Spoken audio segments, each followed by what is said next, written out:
You're listening to Sarah Hagan Backstage, with interviews and insights from years inside the music industry. Join Sarah as she talks with masters of their crafts, finding out what makes them tick, both inside and outside of the music business. Welcome to Sarah Hagan Backstage. My guest today, Demian Arriaga, has just come off of one of the gigs of a lifetime, playing the New Year's Eve show with Miley Cyrus and Dolly Parton. So we will talk a lot about that today, but we will also hear about his start in music, his transition from being a drum set player to also being a hand percussionist, and how that opened up a whole new world of gigs for him. We'll also talk about how he made his way into the world of pop music with major gigs with acts such as the Jonas Brothers, Iggy Azalea, Rae Jepsen, and of course, popstar, rockstar Miley Cyrus. So come along with me as I catch up with Demian Arriaga. Demian, welcome to the podcast. Thank you so much. This is such an amazing privilege and opportunity. I'm humbled that I get to do this, and I'm so thankful to you for allowing me to be here and to reconnect all these years later, basically 12, well, now 13 years later. So oh my gosh, thank you. right. Thank you for having me. Yes, of course. And I know it's so funny thinking back, all that time ago, where we were in touch through email when I was working at Zildjian. And then you had mentioned NAMM, and it's so funny thinking about NAMM because it was, NAMM was like such a staple every year. We would probably be like gearing up for NAMM right now because it's January. And NAMM was always like mid to late January. So that would be the thing. And then everyone gets to see each other and all of that. And, I hope it comes back like that. I know I did go to NAMM over the summer. I don't know if you were there. I was not there, no. Yeah, and it was, the drum area just wasn't the same. A lot of the companies weren't there. And it will be in April this year, 2023. So I'm not sure if I'll be there or not, but I'm hoping more companies come back this year. Yeah, it's an interesting time, everything that's been going on, and the costs of making it all the way out there, all the reps and hotels and food, and it's tough. And I also take breaks like on purpose from NAMM. I don't like to go every single year because it's not as fun, if it's just the same thing all the time. And I always get the NAMM thrax thing. I always get sick and my feet hurt a lot, and I'm older and then, like, my back hurts. Right. So I tend to go one day. And I also live far from Anaheim. I live sort of like in North LA-ish, so it takes me a while to get down there. But it's obviously always worth it, and it's one of those things that I never ever take for granted. Not being from the United States and finally moving to LA and then going to that first NAMM. It's just like mind blowing, and you get starstruck from not only the drummers and guitar players and people you admire, but the reps that you find, and you're like, oh my God, that's Sarah from Zildjian, or this from that, or like Chad from Vader, and like, oh my God. And it's really, really cool. And I always value it. But at the same time, for my mental stability, I can't go every year because it's too much. It drives me crazy. Yeah, I can understand that 100%. But who is there every single year? And including last year in, summer, the NAMM that was in the summer, Stevie Wonder, every year. Yes. Right? I have almost bumped into him, but I've seen him 4 or 5 times at least, and it's incredible, the just his aura. Yeah. And that's one of the things that I definitely love about NAMM, among the many. By the way, I love NAMM. I have zero against NAMM. I love NAMM. It's just sensory overload, and my heart can only take so much, at the same time of seeing Dave Mustaine walk by, and then seeing, I don't know, like Steve Smith, and then Cindy Blackman walks behind me, and then Michelle Ndegeocello or something. It's too much. I understand. 100%, but I love how they're just, all these legends are walking around like, being as normal as they are and should be, and treated normally.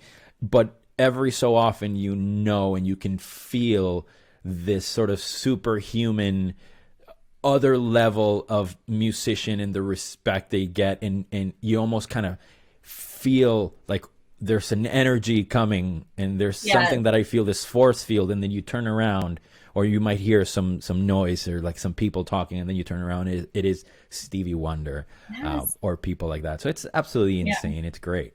With like an entourage, right? Like, yes. It's just amazing. It's great. I just a quick aside, but I remember my first NAMM show, and I mean, it was probably 2007 or 2008, something like that. And we used to do these really big signing sessions, artist signings, but it wasn't just like a couple artists there. There were tables lined up along the side of the entire booth, and there were probably like 35 major artists sitting there signing autographs. Yeah, and the line for this, you know, I'm sure you were there. Oh, I remember 2008 was my first NAMM. Yeah. Yes. Yeah. And where the line would just wrap around the booth and down the halls. And so this one year, I'm like, oh my goodness, I've seen pictures and I've heard all about it, and I've organized it even, but I've never seen it before.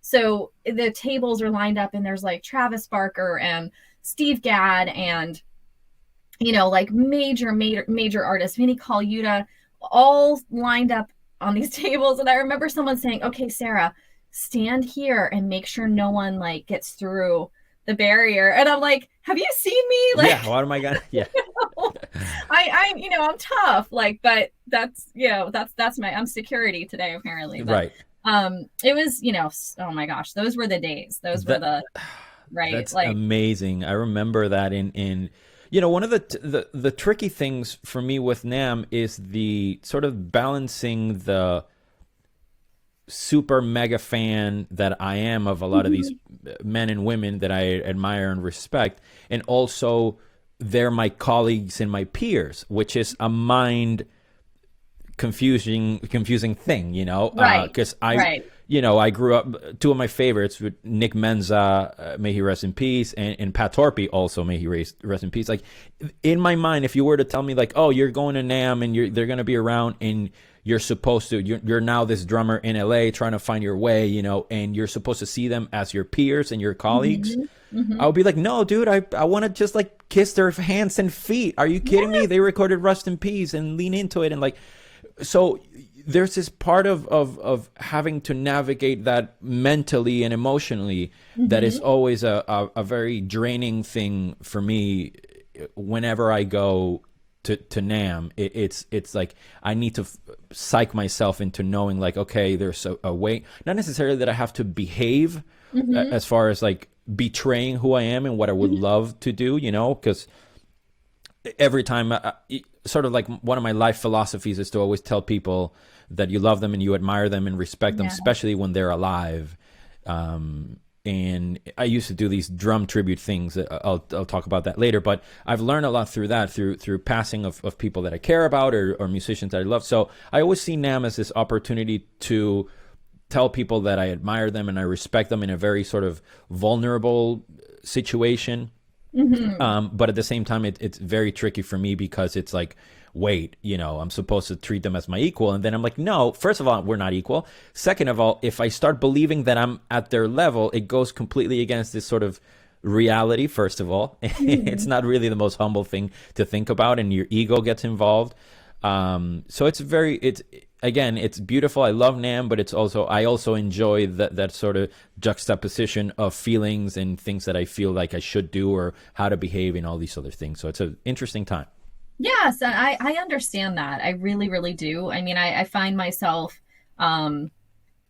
similarly, you know, being friends with people that I was influenced by as a young drummer, and you know, not that they are my peers or any of that, but we're friends on a whole other level. We're like family, you know what I mean? Like, but I still pinch myself sometimes when I am in touch with someone or have a phone call with someone, and I think, hey, did that just happen? You know, like that is crazy to me.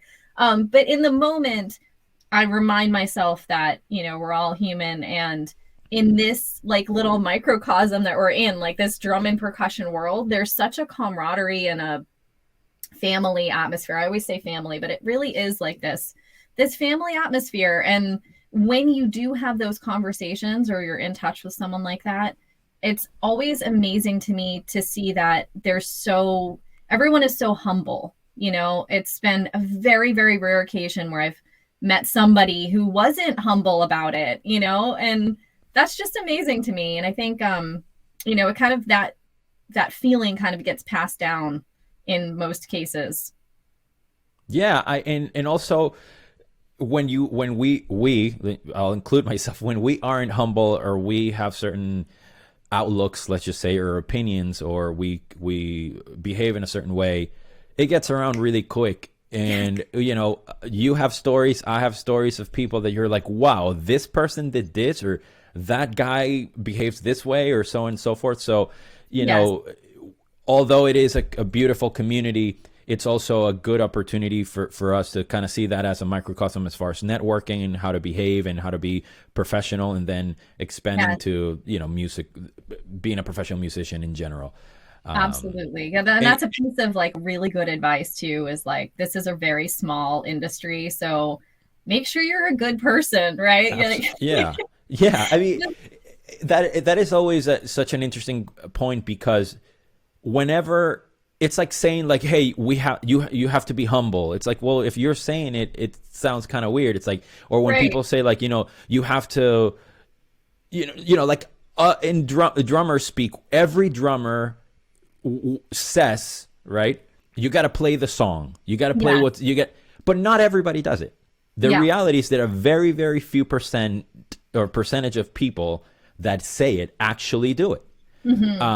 So I find it very interesting, the saying like, you have to be a good person, because it's like, you know, you're patting yourself, you got to be like me, a good person, because I'm a good person, you know, which obviously is not the case all the time. But it's just it's a wonderful community, and I have had the most magical and privileged journey through my teachers I had growing up. Or music that influenced me, teachers at Berklee that I had a phenomenal relationship with prior to Berklee as being fans, and then during Berklee, that have taught me so much, that have single-handedly shaped who I am as a drummer and percussionist. Iggy Castrillo, Dave DeCenso, Mike Mangini, these are three human beings that I owe so much of who I am as a musician. I would have to do 5 podcasts for each person. And I just love them dearly. And then throughout my career afterwards, I've had mentors, and I've had people that have sort of always looked out for me. I never had to deal with that sort of negativity or real competition, you know, nemesis type of a person in my life. So I've been very fortunate and I think it's somewhat typical of drumming, like you're saying, where I know that it's not the same in other sort of instrumentalists worlds, you know. So I'm very grateful to be part of this community, and I have to say how much I respect what you're doing in bringing us all together as much as possible, putting out this content for the older generation, and also the newer drummers out there that are just making waves, and is amazing. So I want to applaud you and make sure that you know, and I'm sure I speak for thousands of people, how grateful we all are for what you're doing, because it just keeps it propelling forward. And more than that, it also makes us look inward and exercise gratitude and all these things, inspired by the questions you ask and the type of guests you have. So thank you for that, for sure. You're welcome. Thank you so much for saying that. That means everything to me. And, you know, this podcast, I always say I started it in the pandemic to keep everyone in touch with each other, you know, and also introduce people to each other and their histories and everything, because we know each other from our, you know, our public persona, but what's behind that. And I want to get into your history, of course, but I have to mention right off the bat, the show that you just did with Miley Cyrus. We have to talk about that. I was blown away. So we're talking about the New Year's Eve show with Miley and Dolly Parton. Yeah. And you gave me a heads up saying, you just wait until New Year's Eve. No secrets were given away, but right. I was so floored by especially them singing Wrecking Ball together and then into I Will Always Love You. It was so beautiful. Yeah, it was. I mean,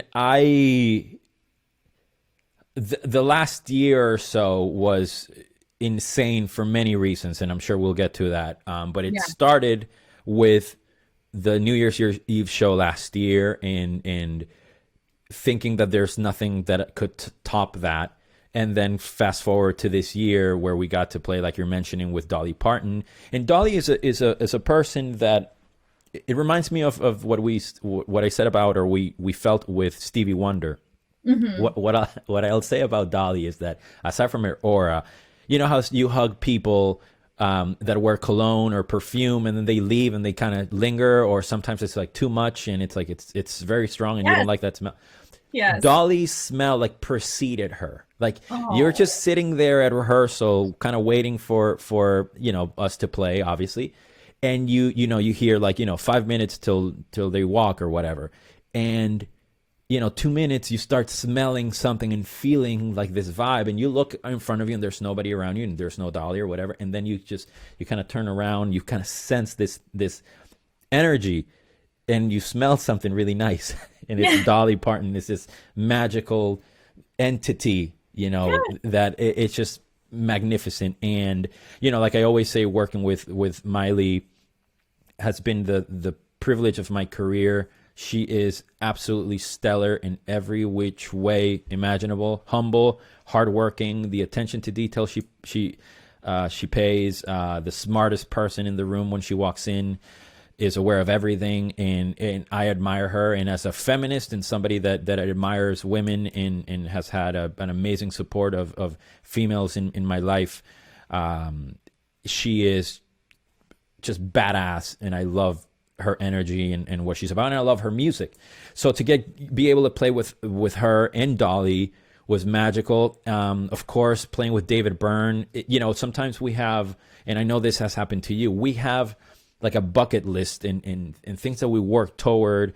And when those dreams come true, it's almost like, well, I kind of worked for this and I expected this to happen in a way, or I kind of visualized it. And then there's this collateral sort of goals and dreams that happen, or things that come about that you didn't even think about. Not in a million years have I ever thought that it would be possible to play with David Byrne. With Miley, for example, I visualized that, and I thought, well, at some point I'll get to a level where maybe I can play with an artist like Miley, or would love to play with Miley. So I thought about that in a way. David Byrne, not in a million years. Not necessarily in like I'm not worthy type of a situation, but it was so far like removed from reality.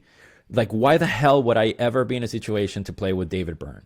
Right. And then to play, Let's Dance by David Bowie, and what that song means to me from a percussion standpoint. It was, talk about sensory overload. That was some, intense stuff that I had to sort of do visualization exercises so that when I was at the moment, I was executing and doing a job.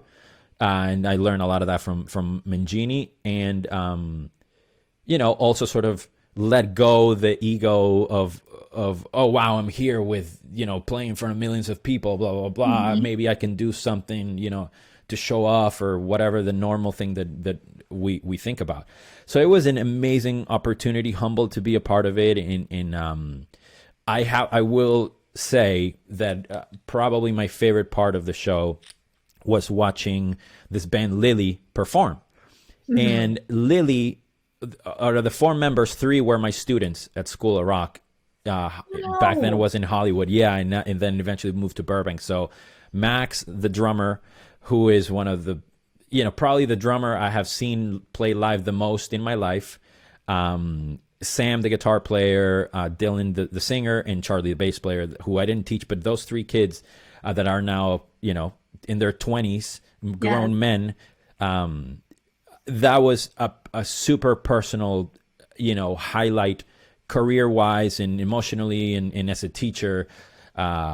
It was amazing to see them. So selfishly, that was, it didn't mean that I play with, of course it matters that I play with these people, but to see them, I was just so, beyond proud, and that was my personal highlight. I do have to say that. That's But amazing. yeah, thank you. Yeah, I'm very, That's like very proud full of them. circle, right? You're playing a dream gig while you're seeing your students like succeed. Yeah, and it was insane. And obviously, I was just one of many teachers that they have had in that school system, or in their lives in general. So I'm very, very proud of that. And it was really cool, and it was magical. Like I said, David Byrne and Sia and Paris Hilton, which was completely out of the box, and who I have to say was so awesome at rehearsals and so good. Like, she could sing, and it was really cool. And it was awesome to be part of this sort of like these viral moments that will live on the internet for a long time, obviously in a very minuscule, tiny way in the back, playing, a tambourine and stuff. So No, that's amazing though. And I mean, your role is incredibly important. So yeah, so that's just incredible. I love the story about Dolly's kind of like aura preceding her. yeah, it was amazing. She Amazing. I am obsessed with Dolly Parton, honestly. Like, she, all of the things that she's done, her funding, Yeah, the vaccine, and her reading program for kids. Like, there's so amazing. many things about her that people just don't even know. And besides being an amazing musician, she's Yeah. just, And she's imagine the things that she doesn't tell us about. right. The things that she funds, the donations she makes. I mean, I wouldn't be surprised, years from now when we find out, like we did with George Michael, that he would donate so much money and would work at, grocery shops and would do X, Y, or Z for thousands of people. Right. So it's, again, like with the David Byrne thing, I never in a million years thought, like, why would I ever be playing with Dolly Parton? And it happened, and I'm just so, Dolly isn't and was never a part of my culture, musical or sort of like pop culture. She was a personality, an American personality that was respected and loved by everybody. And I knew who she was and Sure. respected her music. But I don't think it has hit, or I haven't realized. Like, I understand, this idea of Dolly and what she means to a lot of people. But it doesn't really, it hasn't hit yet where, like, wow, I did that, or I was able to play, with her. But I respect the feeling, and we'll see when it eventually hits. I'm probably going to have a breakdown and be like, oh my God, I did that. I So it was love pretty that. cool. Yeah. Well, I had a little bit of a breakdown crying when they did that medley because You did. Oh my God. it was so sweet. It was And I'm a beautiful. sap. It was beautiful. And at the end of Wrecking Ball, I believe Miley was supposed to say, "I will always want you," but then Dolly took that last line and said, "I will always love you," and that segue, and then just it was insane. And that's one of the things that I couldn't say because obviously it would have ruined a surprise. Yes. But it was so. It meant a lot to a lot of people, and we see that online and comments that I've gotten from people, and it's just beautiful to be a part of that. And again, it's a very humbling experience, and I'll cherish it for a very, very, very long time. Yes, absolutely. And you should. And before we kind of go back in time and talk about your history too, tell us about the last year playing with Miley. And I know you mentioned how her business sense, right? And how she's the smartest person in the room. And I get that impression just watching her transition from child star to really like rock star. She really is Yeah. a rock star, right? Yeah. Oh, full-fledged. I have been, and that's when you and I connected. I've been involved in sort of the pop world for a longish time, right? I started playing when I first moved to LA. I wanted to do the rock thing as a drummer. I play both drums and percussion, and I wanted to do the rock drumming thing. And I was touring with Richie Kotzen, a guitar player that I grew up admiring and just idolizing. And I then got offered to play with the Jonas Brothers, percussion for the Jonas Brothers. So I entered that pop world and as soon as back then I was, my math is horrible. I was like in my 20s, mid 20s or something. And I that was in part, I had no idea what Hannah Montana was. I had no idea who the Jonas Brothers were, really, other than this Disney thing. I was watching other things, listening to other things. I was too busy trying to relearn Dream Theater songs. Yes. So I was in another sort of, mindset and mind frame. And then I started sort of discovering through the playing with the brothers and playing with, sharing shows with Demi Lovato and people like that, later on with Victoria Justice, how much this music and these artists truly mean to so many people. And I had heard about Miley, of course, and throughout my time, sort of up until recently, there are only good things that you hear about Miley as a band leader, as a singer, as a businesswoman, as a human being. There are only good things that you hear about Miley's band that you heard, like Stacey Jones, how he plays drums, and how as an MD, and you would hear about Jamie on guitar and Mike on keys. And how she has had the same band or a lot of the same guys for years on years. And, Paul Hager, I don't know if you know Paul Hager, front of house engineer, incredible. He's from Massachusetts as well. A dear friend of mine. And so it's like this, you hear this and you hear this respect from other musicians. I would hear randomly interviews from people like, I don't know, G.E. Smith, that one from SNL, and they would ask him, like, who are some people that, some of the guests that admire, that impress you the most? And he would say, like, Miley, and other people would say, like, no, she's the real deal, or like Elton John or whoever.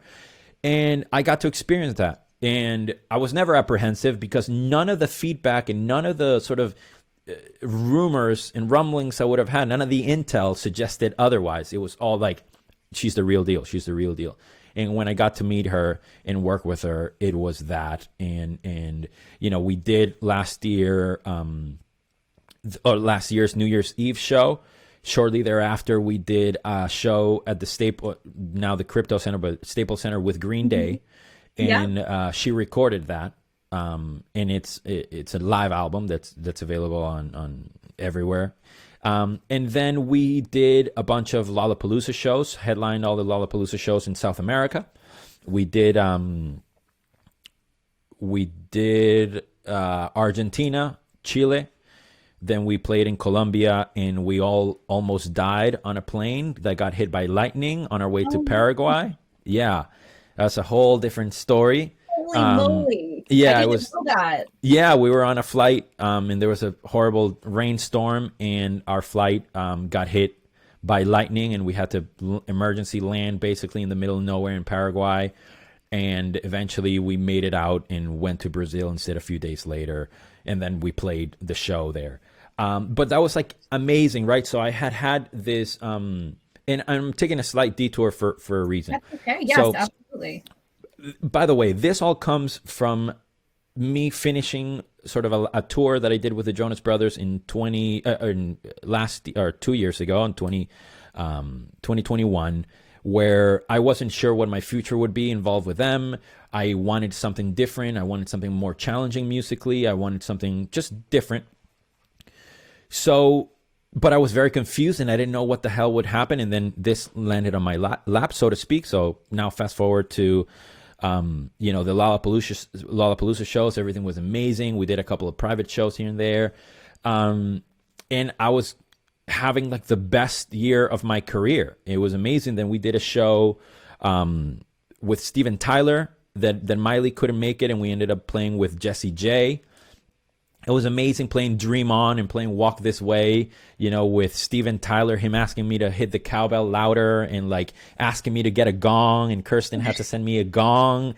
Insane. And then after that, I did some stuff with, I subbed on drums for Rae Jepsen playing at Coachella, which was amazing.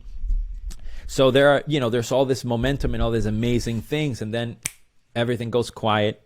Things get canceled, shows get postponed, and basically from May of last year till August that I did a thing through in Portugal and a couple things. So all this to say that basically since the highlight and the greatest year of my life professionally from May till 3 weeks ago basically was I did 2 gigs basically, or maybe 1 gig. It was the of course there are other things going on musically for me, but as far as gigs, it was the complete opposite of what the first half of the year was. So, all this to say that a lot of people can have this vision or idea of like, oh, you're with Miley, you're with so and so, you're just like nonstop working and you tour and you travel and do all these things, and that could be true for a short period of time. And then you can also not have gigs and look at your phone and be like, well, should I text so and so for a gig? I'm looking for this or I'm looking for that. And it's tricky because, you get to a point where people assume that you're too busy and they don't call you for other gigs. Right. They assume that why would you ever play with them if you're already playing with a A-level, celebrity or musician? Like, why would you sort of downgrade, so to speak? Also, they assume that you would charge them way too much money, or they assume that you just wouldn't play for very little money. So I wouldn't go as far as saying this is a double-edged sword, but it's like a very interesting dynamic where it's hard to navigate sometimes this idea of, wow, I just did this and living through this, or dying on the hill of you're only as good as your last gig. But then like, okay, well, my last gig was, I played at Coachella, and well, if you're not getting anything right now, so what's happening? Am I not really that good? Should I have called this? Is it worth waiting for X, Y, or Z artists to do their gigs, or should I be taking, lower paying jobs but are better as far as consistency? Do I want to, it's hard. I mean, I was at a point recently with an artist that I'm not going to disclose who it was, but they asked me to play drums on this festival in Mexico. And I was super excited because they wanted me to play drums. And I'm like, wow, cool. I haven't done a big show playing drums in a long time. This would be really good. It's the kind of music that I don't really ever play. And the artist is pretty well known in that sort of world. And when I saw what they offered to pay me, part of me is like, well, I haven't played drums in a while. This will be really cool. I'll go to Mexico. I'll see a bunch of friends. I'll play in this festival. And, I'll be able to post and show, all the brands that I rep, that I'm active. I'll show my followers that I also play drums and try to be relevant as a drummer, blah, blah, blah, blah.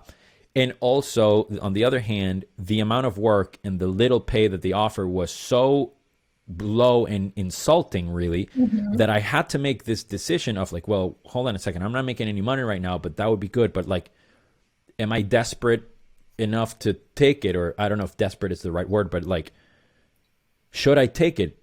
And, in the back of your head, it's like, we always hear about how musicians, we have to fight for ourselves and, fight for what it's right and not worth and exactly, not concede certain things. So I decided to not take the gig, and it was hard at the same time because it's like, wow, man, I really wanted to play drums and do the thing, but it's like, for 10 days of work or 8 days of work, what they were offering was, not only was it lower than anything I've done in the, past 10 years, it was the lowest.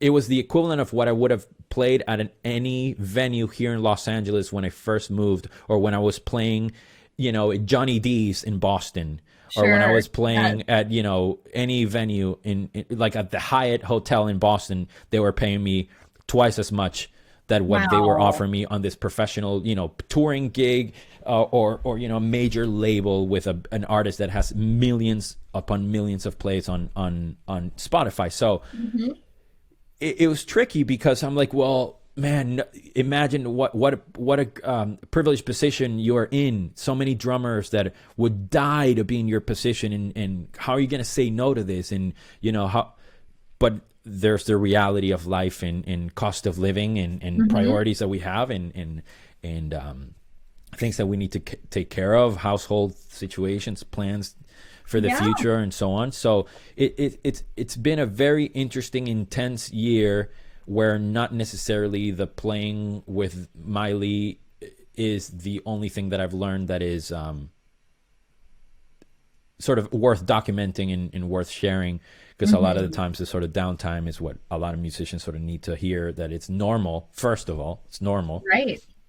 And I welcome the rest as well, because in my mind, it's like, well, hopefully this year will be so damn busy that the rest that I got in the last 4 or 5 months, I'm not going to have this year, or it's going to be precious, going forward. So take it as one day at a time, as cliche as that sounds, but it's the only thing that I can do to sort of remain sane and obviously optimistic always, Yes, yeah, absolutely. That's a really, really good point and a piece of advice to put out there too, because I do think that you're right. People see like, oh, he's got this gig and it must be, he's constantly working and all of that. And in reality, like there's a lot of time that you're thinking like, should I be doing something, right? Should I be making a different decision? And it's tough to kind of like sit back a minute and wait for things to happen. And especially when like, Miley in particular, she does a lot of other things. Like there are, a lot of things going on. Sure. And so it's not constantly like touring and playing gigs, but I'm really, really happy though that you did have that time and that perspective. And then I think like what I'm hearing from a lot of drummers is that time has made the touring life that much more precious. Like instead of dreading or thinking like, oh, I'm going to be in a bus and like, or whatever, that kind of thing. It's like, okay, I'm really ready to get back to that. I needed that break. It was nonstop for so many people for so many years. Yeah.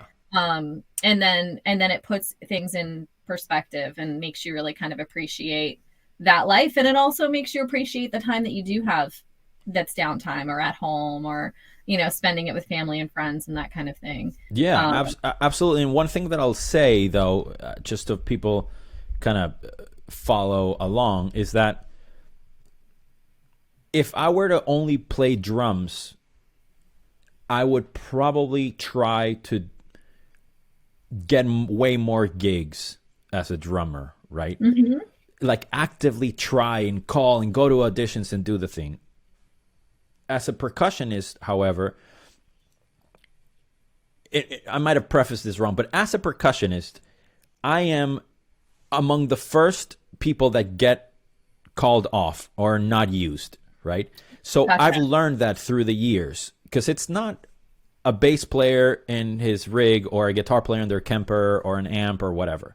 You're talking about 2 congas, timbales, chimes, 5 cymbal stands, a percussion table, bongos, djembe, if you need floor toms, an SPDS pat.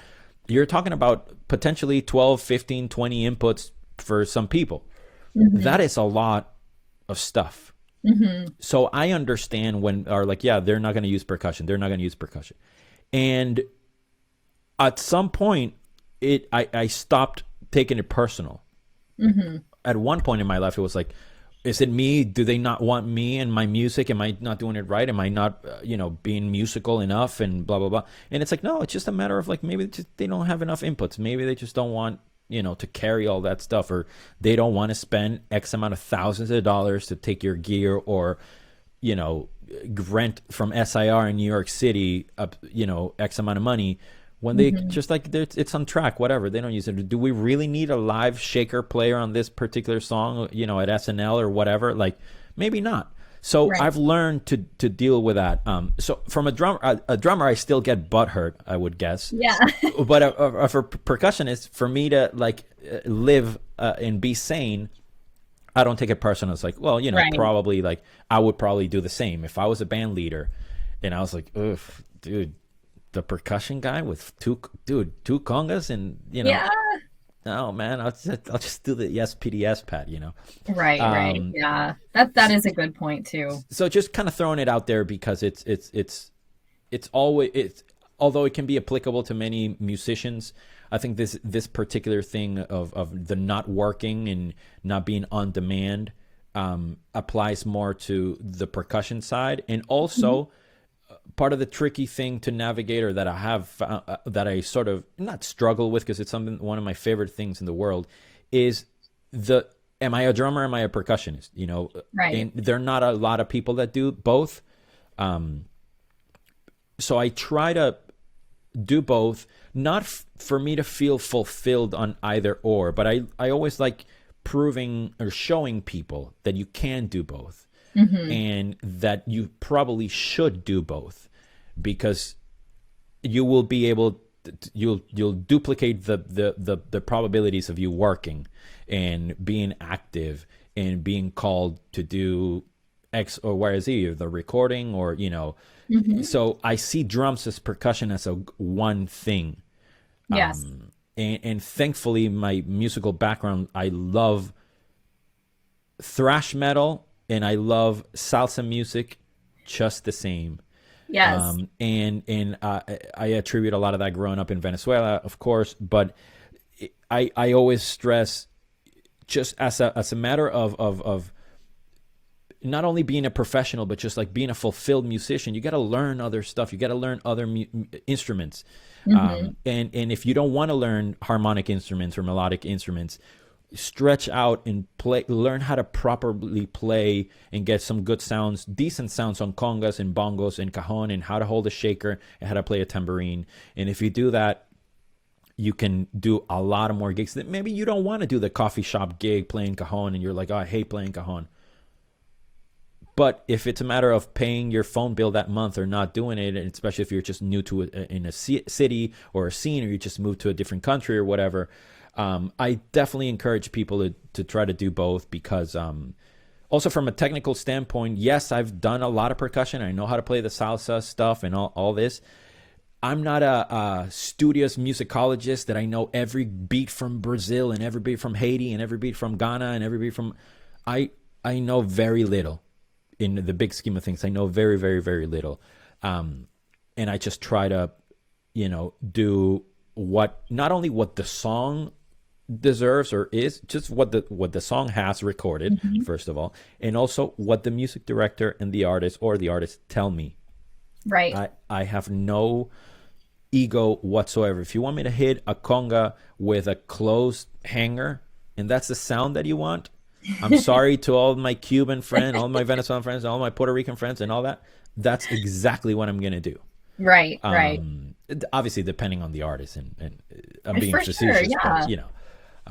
But anyway, I just wanted to throw that out there. Yes, no, I think that's great. And I do want to talk about you growing up in Venezuela as well, because you just mentioned that it had an influence on your music choices, right? So let us know about that. Like, and you were there up until high school time about? Yeah. So I was born and raised in Caracas, to a family of very open-minded music people and music lovers.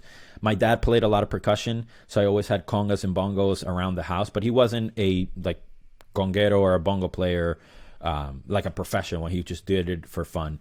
And my mom would always have salsa music around the house, and I grew up listening to Bowie and Beatles and Stones, and from a very young age I loved Beavis and Butthead and Bill and Ted's, and Bill and Ted, and I was obsessed with MTV and all the hair metal bands and Headbangers Ball, religious, and we had MTV in Venezuela, and I was obsessed. Started becoming obsessed sort of with American rock culture, and I then started falling in love with thrash metal, with Megadeth and Metallica. Became obsessed, but my parents would always buy me records or show me salsa music or merengue music, or anything and everything was always welcome in my house.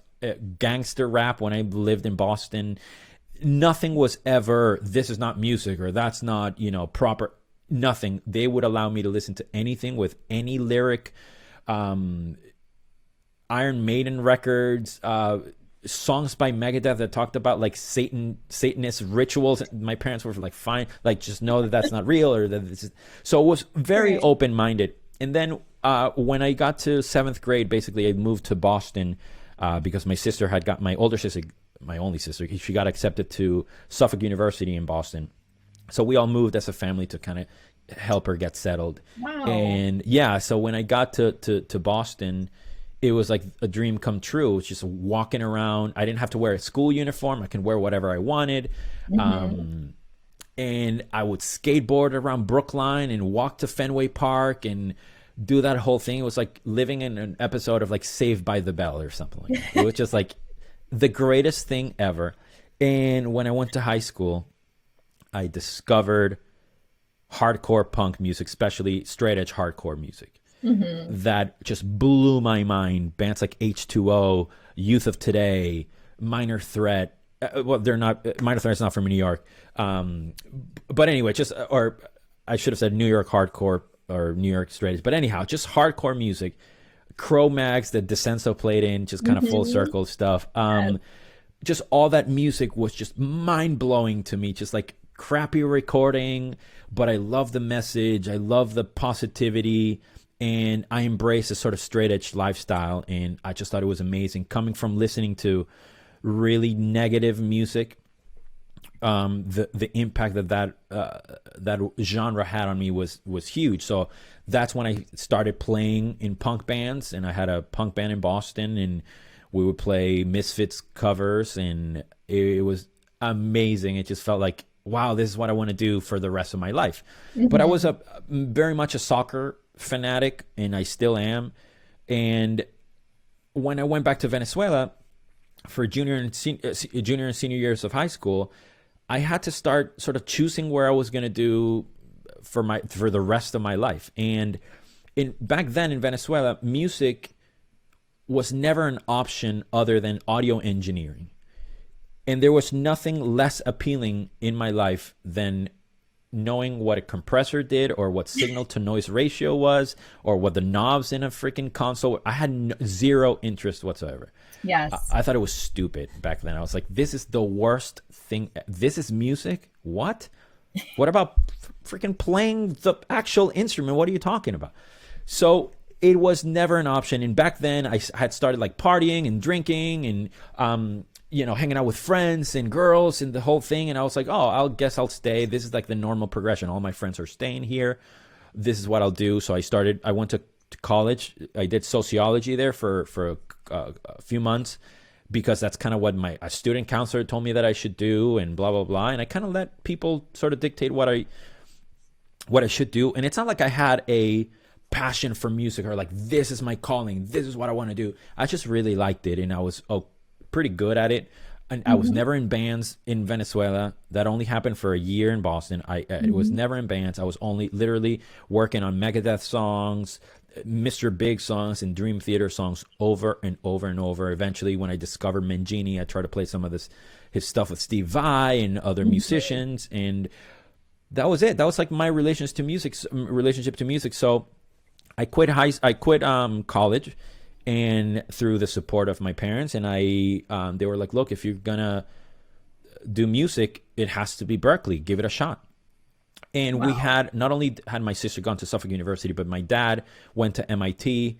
My grandfather went to BU. So Boston, higher education in Boston, it's intrinsically linked to my family. So it was like, okay, if I'm going to go to college, it's going to be in Boston, and then I'll figure out what music is what I want. So I'll try that. I did not get accepted at Berkeley because I did not have any knowledge on music theory. So I had to study on my own for about 6 months and reapplied. And then I also didn't get in. And then eventually they did allow me to, they accepted me at Berkeley. Wow. And yeah, it was a little bit of a fight, but I learned a lot, and I had to sort of study or learn music theory because I knew nothing. And when I got to Berkeley, basically the first week or so, I quit drumming because of the ridiculous drummers that were at that school at the time.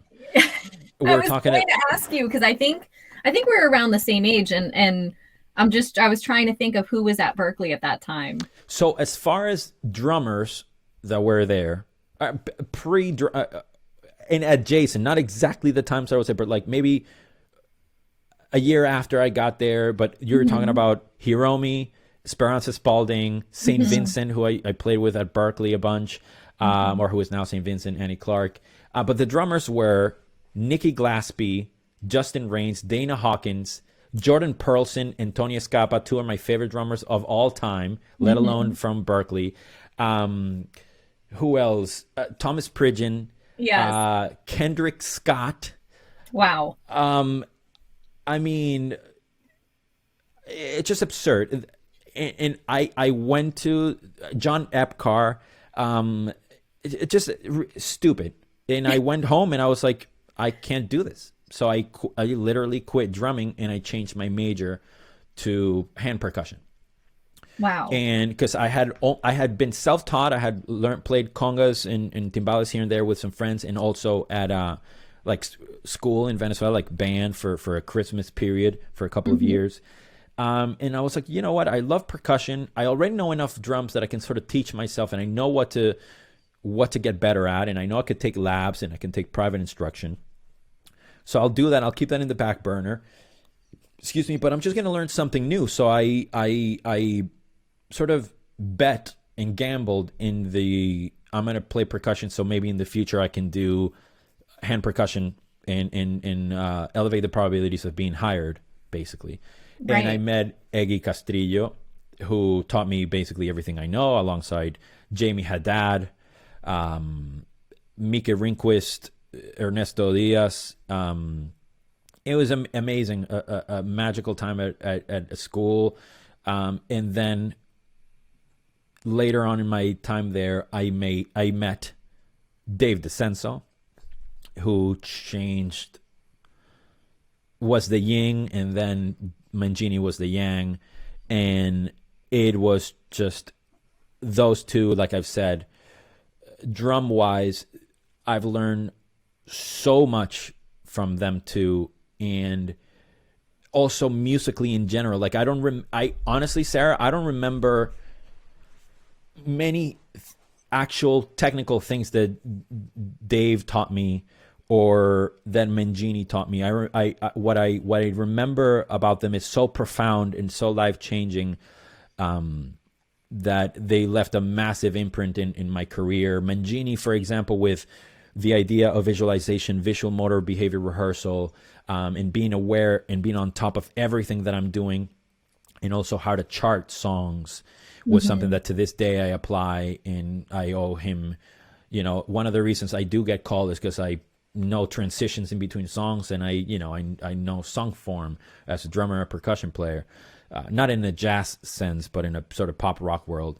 And with Dave, the breathing, the counting, the subdivision, the motivic development, the looseness, the flow, the breathing, the trying to connect your brain to your mouth and your emotions. And they're just, that's when I then knew that I wanted to do this for a living. Like, even through Berkeley, I wasn't positive that is what I wanted to do. And I studied so much of the Latin percussion in left foot clave and congas and bongos and timbales and with Jamie frame drums and all this other stuff. And then I was able to sort of keep watering those plants of rock and metal and pop and all that sensibility. And I was very confused as to who I was as a musician. Which am I? Am I the conga player, but I wear Dream Theater shirts and people I'm not too embraced in the hand percussion hang. And then as a drummer, people think like, you're a drummer? Like, no, you're a percussion player that plays drums. So it wasn't like a drummer guy. And that kind of stretched after I graduated. When I graduated, I didn't know what I wanted to do or how I wanted to do things. And I had the opportunity to audition for this very well-known Latin band or Latin jazz band in Boston that I knew a lot of people that played in the band. A former teacher played there. So I was like, oh, dude, I got this, you know. So they asked me to audition, and I show up, and I sucked. I didn't learn the songs properly. I didn't know how to improvise within a certain, thing or certain parameters and blah, blah, blah, blah. It was terrible, and I went home, and I didn't know what to do. I called my parents crying, and I was like, shit, I just graduated from Berkeley. I've taken lessons from DeCenso, Mangini, Jamie Haddad, blah, blah, blah. I've gone to Mike Stern clinics and Pat Metheny and Michelle Degucello and, you name it. I owe thousands upon thousands of dollars, and what do I do? What the hell? So I called Iggy Castrillo, and he said like, hey, I want to introduce you to some friends at a gig. You want to come do it? And actually need a tech. Can you come set up my stuff? And then I was like, how am I going to go set up? I just went to Berkeley. Why am I going to be a roadie? Like, this makes no sense. I'm the, don't you know that I can do left foot clave, And I went, and he introduced me to this guy named Leo Malaise from Boston, from the North End. And he starts telling me about his background, blah, blah, blah. And he asked me to come by his studio a few days later. And he didn't offer me any money. He just said, hey, there's an artist and I need somebody to rehearse with. And I was like, sure, whatever, I'll do it. What I can't lose, at Why that not? point. Yeah. Why not? After graduating and blah, blah, blah, and I failed my first audition, like, what the hell's going on? Like, I had to do this. And mind you, I had said that I loved, hair metal growing up, and I was obsessed with many bands, including Extreme from Boston. Yep. So I show up to the studio, Sanctum Sound in Boston, in South Boston, not South Boston, in South End, excuse me. And Leo opens the door. He's like, hey, man, I got to make a couple of phone calls. Just go set up, and, we'll play soon. So I go to this room, and I set up my stuff, congas, bongos, cajon, blah, blah, blah, all the clicky, clacky things. And I'm sitting there, and the door opens, and I look up, and it's Gary Cherone, the singer of Extreme, who, by the way, More Than Words was my favorite song of all time, and still is my favorite song. Pornograffiti, which is right there. It's my first album ever. Yeah. The first CD that I would steal from my sister. And Cherone shows up, and he's like, oh, dude, you're the percussionist we were working with. He saw my stuff, and I couldn't believe it. Oh my I was God. in awe. I was shocked. I was like, oh, yeah, nice to meet you. I'm Demian. It's like, oh, yeah, I'm Gary, whatever. And Leo walks in with his guitar, and we're like, hey, man, Gary has a solo EP coming out, and we have a couple of shows. We're looking for a percussion player to kind of, groove with us. You want to try something? I said, yeah, absolutely. He's like, well, this song's called More Than Words. Do you know it? And I was like, yeah, I'm pretty, And mind you, a quick break, parentheses. One of the things that I did at Berkeley on my own, and somewhat helped through or inspired by Jamie, but Jamie Haddad, but like on my own, I would take songs that had no percussion and I would add stuff to it just to practice that dynamic and visualizing and feeling how I would feel when people would ask me to do it, and options and so on and so forth. And I had done it ad nauseum to More Than Words. And there I was in a room playing my favorite song of all time with one of my favorite singers of all time, and that changed my life. Wow. That moment is when I was like, this is what I want to do. Because even with the gigs from Berkeley or after Berkeley or playing at jazz clubs or Latin jazz, and I had a duo with a Japanese piano player called Yuki, Small Yuki. It was a thing, and I was like, well, I guess this is what I have to do because this is kind of what I'm good at. I'm Latino. I'm doing this kind of music. But my heart was always in the rock world or pop world. That's what I wanted to do. And that first professional gig, being with my favorite singer, it just changed my life and changed my psyche. And it proved to me at that moment, like, anything can come true. Like, anything. From that point forward, like, so why the hell not? Right. So I moved to LA. And I was like, I'll just move to LA and see what happens. And I moved January 29th of 2007 with like $4,000 to my name. And I spent it all in first, second, and last of an apartment. And I then started working at School of Rock, and I was able to get employed and make a little bit of money teaching. And then eventually I met Richie Kotzen and so on and so forth, and sort of fast forward till now. But I don't know if either answered your question or answered it too long, but no, that was great. That was really, really fantastic. I definitely wanted to hear. Yeah, I wanted to hear like how this all came about for you, because you had told me that, you kind of like decided not to go the drum set route at Berkeley and, to get into the hand percussion. And I just thought that was such a smart choice. Like it was, and it ended up really benefiting you in the long run with having all of these options. And Fueled just by kind of like, fear, by the way, and sorry to interrupt, but fueled by sheer panic, self-doubt, and I embraced quitting like it's a warm blanket in winter. I was like, yep, screw this, man. I'm out. but Yeah. having people in your corner like Eggy, having him just say, okay, I'm sure he sensed the despair that you were feeling in that moment when you Sure. called him, Sure. right? And knew what you needed. And he's the kind of guy who makes those things happen. I Yeah. just, I love him so I much. love him dearly, him, his family, and not only as a human being, but also as a musician. Like his playing is some of the tastiest and things that I still try to emulate. Yeah. Same with, Mangini, DeCenso, and Jamie and stuff like that. So Yeah. they're And then wonderful people. And then, yeah, absolutely. And then to make your way to LA and do the whole School of Rock thing, and then end up, the getting into the whole pop scene. And I'm just thinking, like you mentioned earlier, how you were like in your 20s touring with the Jonas Brothers. That must have been a crazy experience. Yeah, like, Yeah. the pandemonium that kind of like followed them around and really still does. Yeah, it was amazing. It was times that I will cherish for forever. And like I said, when you play with an artist who means so much to so many people, and you're the difference between for example, a Jonas Brothers to like a Megadeth or a band that I adore, whatever. The Jonas Brothers had a massive impact on people, especially girls that were of a certain age, that were discovering a lot of themselves, their sexuality to a degree, or how they love, crushes that they had and who they are as a person. I'm a Kevin guy. I'm a Kevin girl. I'm a Nick girl, whatever. And these really important moments, crucial moments in their lives, that when they see them live, it's like, holy shit, you don't understand how much you mean to me. And your music is great, but they're just freaking out because of what they mean to their lives. Or maybe later on in their lives, when they're older, they're reminded of how important they were when they were young.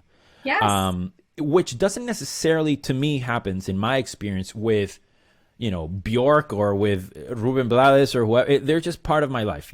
Very few have like had this impact in my growing up and my, things that I've lived through them or with them. That's more like what soccer players have been in my life. Like when I watch somebody, I'm like, oh, so-and-so is retired. I'm like, dude, you give me so much joy during these times, So that is very unique, and I respect that a lot. And I've never really minimized the idea of pop, and it happens a lot. Like, and this is a little sort of off the beaten path, but like one of the things that I would see a lot, and I quit Facebook many years ago, but a lot of times you would see people criticizing pop or like reggaeton or pop adjacent music from musicians that were desperate to get work. And we're wondering, like, well, so and so sucks, and why am I playing, with the Jonas Brothers, blah blah blah, if they're not real musicians? Nonsense, right?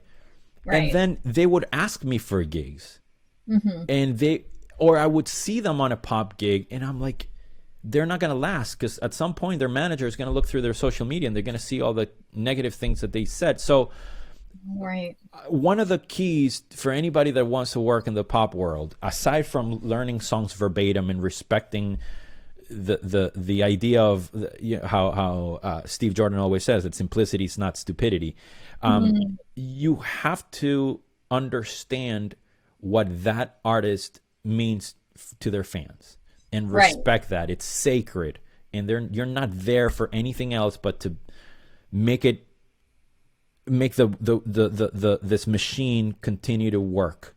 Yes. And I love pop music. I respect it. It's not for everybody. I understand the world. And I've also been lucky that most of the pop things I've done has been as a percussion player with like Iggy Azalea or obviously Miley and the Jonas Brothers. You have to understand that what we're doing is providing a service at the same time, so that the person in the audience can enjoy it with the least amount of distractions possible, and they can continue to have that bond with the artist, obviously depending on the style of music or era that you're living or the type of show. But I think it's really important to respect pop and respect all other genres, of course. But when you're in that world that it's not about us, I just think it's some people sort of get in their own way by trying to, if they're not criticizing openly, a way of that criticism to be palpable is by overplaying, by rearranging things, and by adding stuff that is not there. And it's just like it's a sum of respect that I think there needs to be sort of it needs to be this north in a way. And I learn, I'm not perfect at it, and I learn every day, and I try to navigate that as much as I can. But that's one of the things I would recommend for people, you know. That is really, really great advice. And I love the thought of the connection between the fans and the pop stars, and, you know, growing up in the 80s and pop music and you know, it was like, so Madonna and Michael Jackson, that was the thing. Yeah. And then, of course, being from Boston, New Kids on the Block, that was of course. Those were the guys, right? Yeah. And so, like, and I still, like, to this day, like you mentioned, even when you grow up, you still have that affinity toward that band and that music. Like, yeah, that was the jam. And it's just, you know, it doesn't go away. It's there. It doesn't go away. But I do know people, and this is not a diss, but I know people that aren't fazed by celebrities in the crowd, or they just don't care. Sure. I love that. Like when we were playing, I saw with Miley, my wife was in the crowd, and I saw Lance Bass from NSYNC walk next to her and kind of stand next to her, and they were talking, and he was like standing in front of a teleprompter, and my wife's like, no, you can't stand there or whatever. And I was like, holy crap, like that's Lance Bass. Like I love NSYNC. I would sing their songs all the time, and I know how much it means to people and friends of mine, and that is magical to me. Like when I play with the brothers, we would have all these, like, Drew Brees came and Pat Mahomes came, and I spoke to Lewis Hamilton about, like, a Arsenal soccer a coach, if he was pro or anti the guy, and I love all that. I love all that. And the reality is that for other kinds of music to bring me those experiences are very, very it's very hard for that to happen.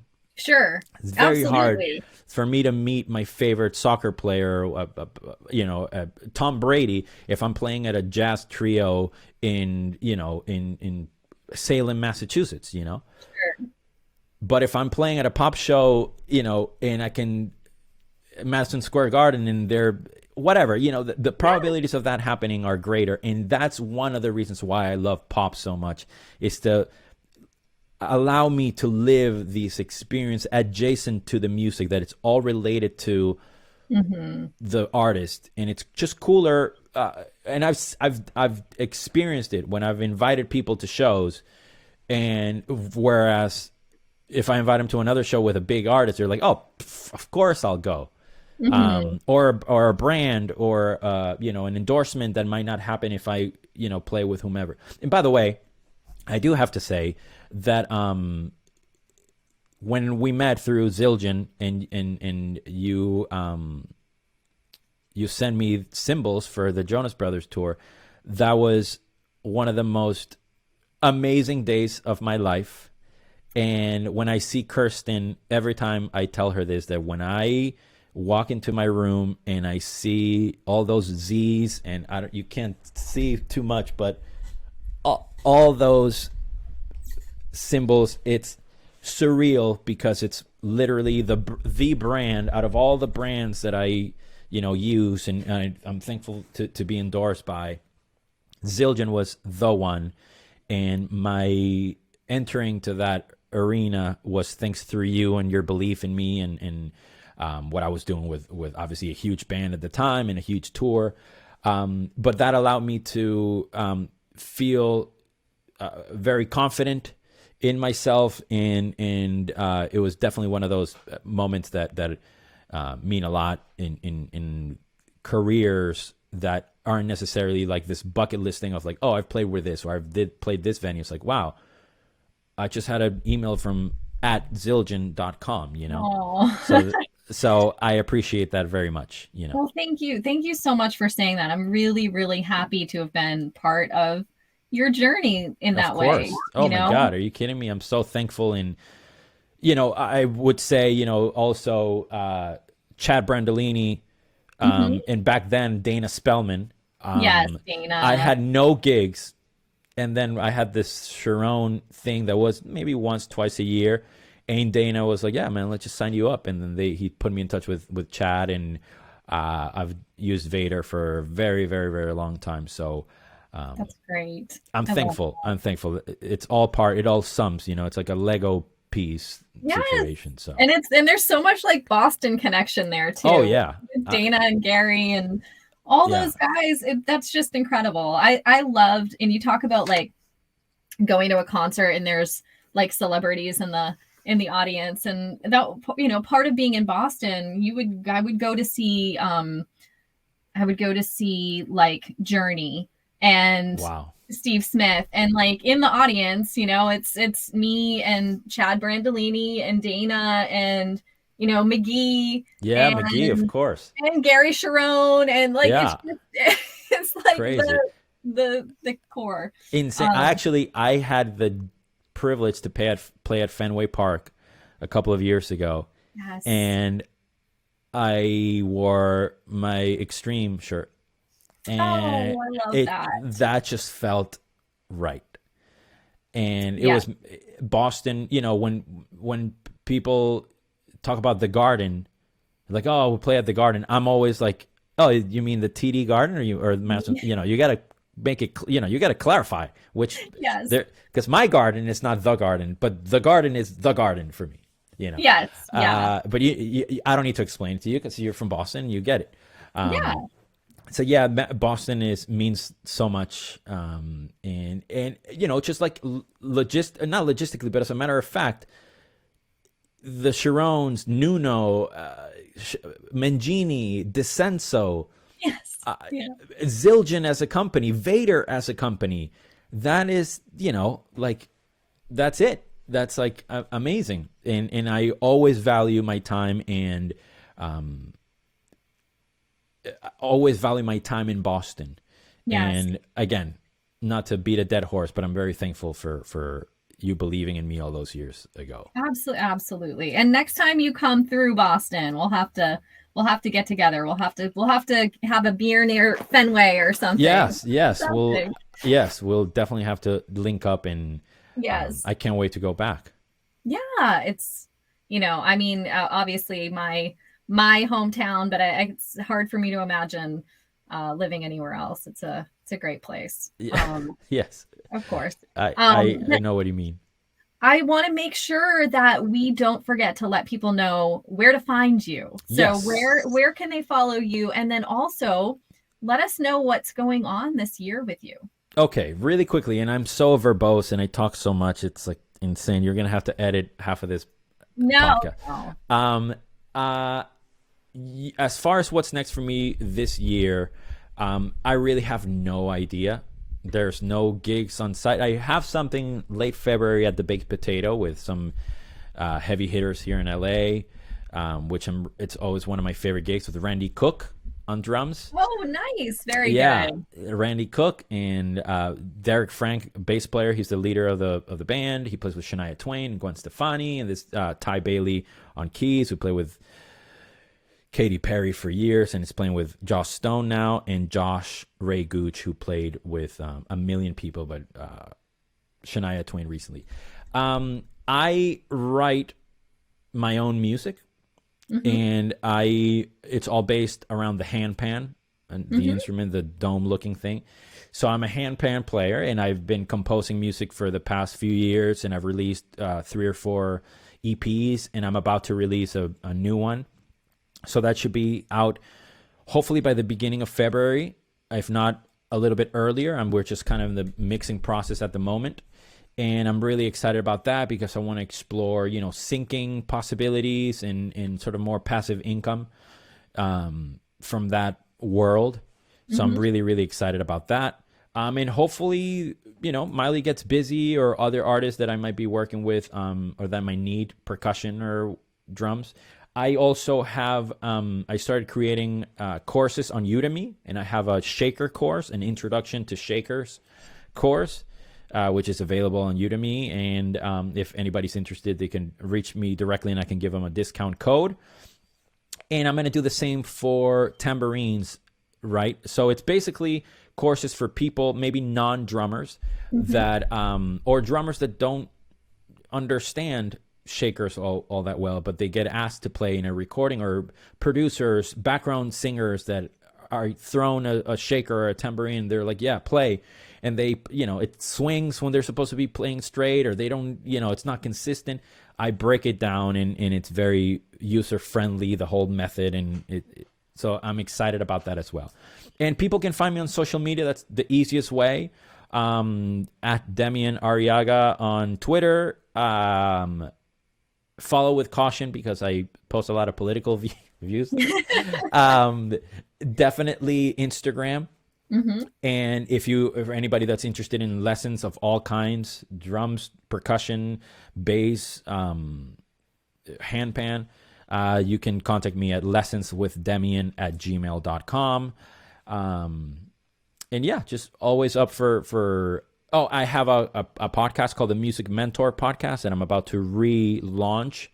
I have over 250 episodes. They're all about 10 minutes long, and I try to talk about every imaginable topic in music and things that I've experienced, anecdotes. Sometimes I do interviews.